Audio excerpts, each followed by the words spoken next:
Is it bad that I shave my legs?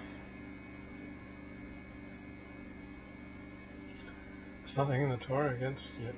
I mean, there are a lot of other things you do that are terrible. But shaving your legs, nah, I actually think that's a good thing. There is no God. There is one God, and it is Allah. And Muhammad is his prophet. What do you think about Jews for Jesus? Oh, I think they're great. Seriously. I think that's funny. It's deceptive. You can't be a Jew for Jesus any more than you can be a Christian for Muhammad. You're a Christian for Hashem. I'm not a Christian. I'm a Jewy Jew. Look at your eyes. Look at your nose. Your genes go back. God looks on the heart.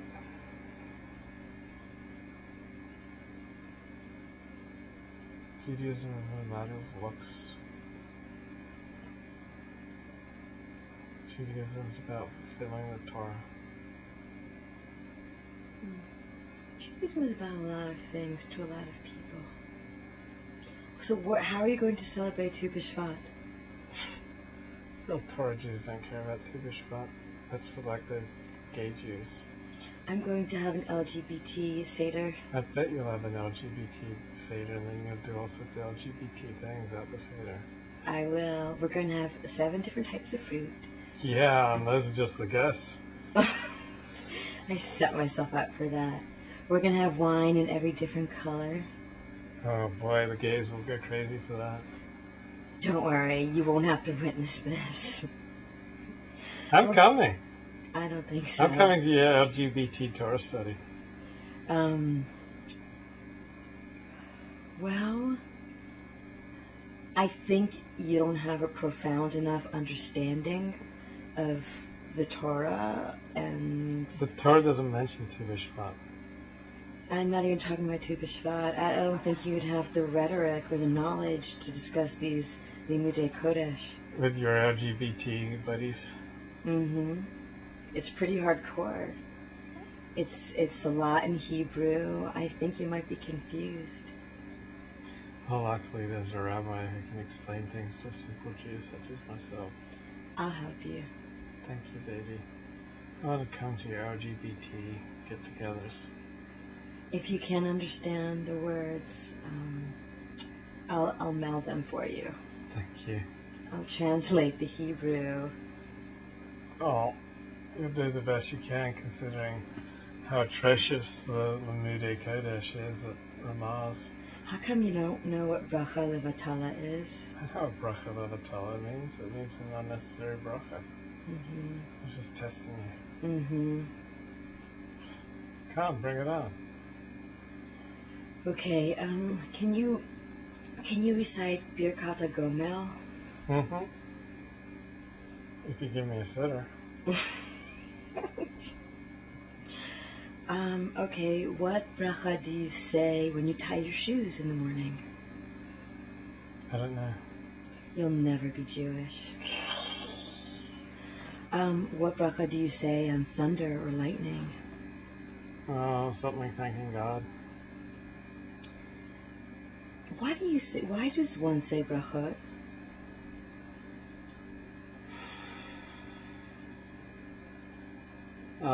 To remind yourself to be thankful to God to instill gratitude in yourself and to remember that God is the source of all blessing.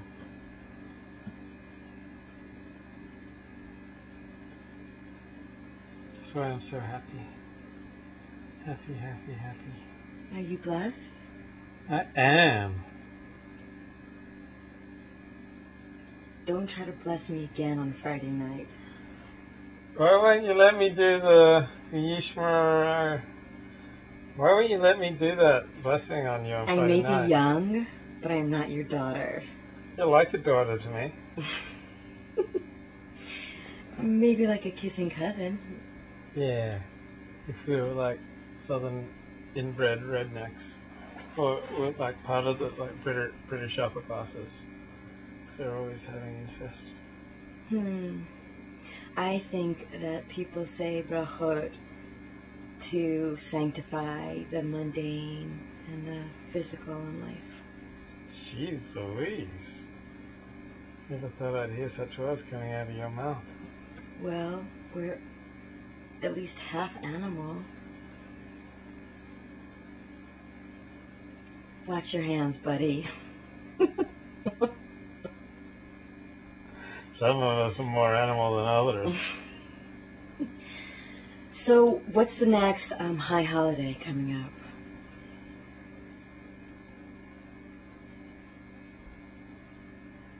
The next high holiday, there's only one high holiday, and that's the Days of Awe, the Yamin Noraim.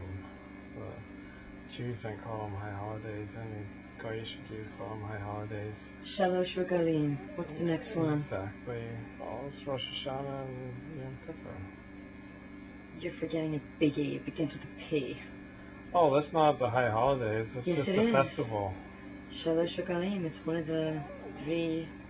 Oh, well, there are 3 major festivals: Pesach, Shavuot, and Sukkot.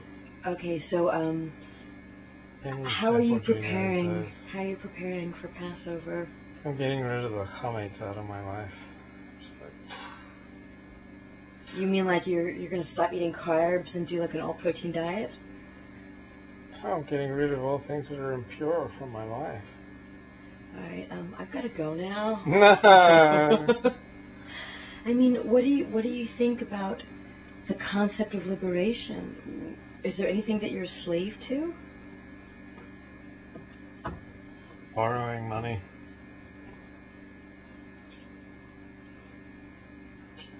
Okay, so what do you think might be modern day plagues? Modern day plagues.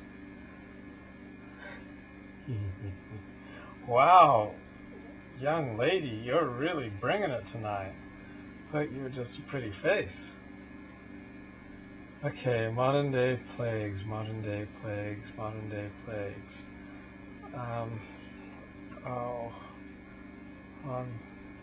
Everything that's coming to mind is political.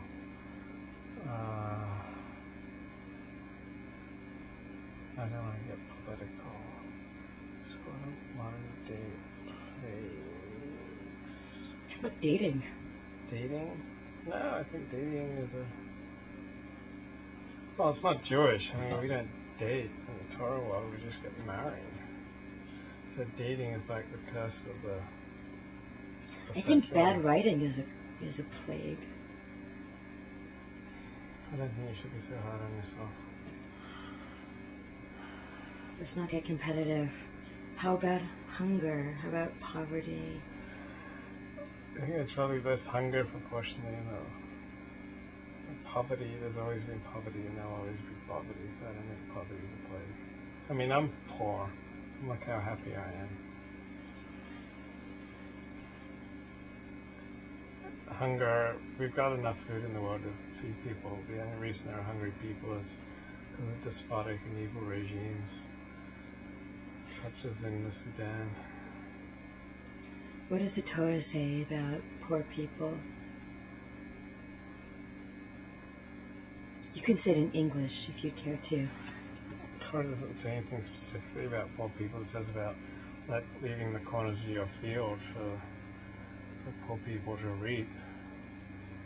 So, and you tithe and give to the Levites, and so there's like a social security system kind of built into the Jewish way where you take care of your own community and then help out the outside world as well as much as you can. Try to be a blessing to the world. I said to Abraham, you shall be a blessing. And you shall be a blessing.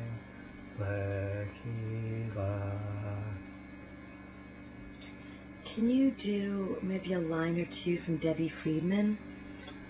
Yeah, I love Debbie Friedman, and I listen to her almost every night when we get to sleep. She's so comforting. Lekiva, to a place that I will show you.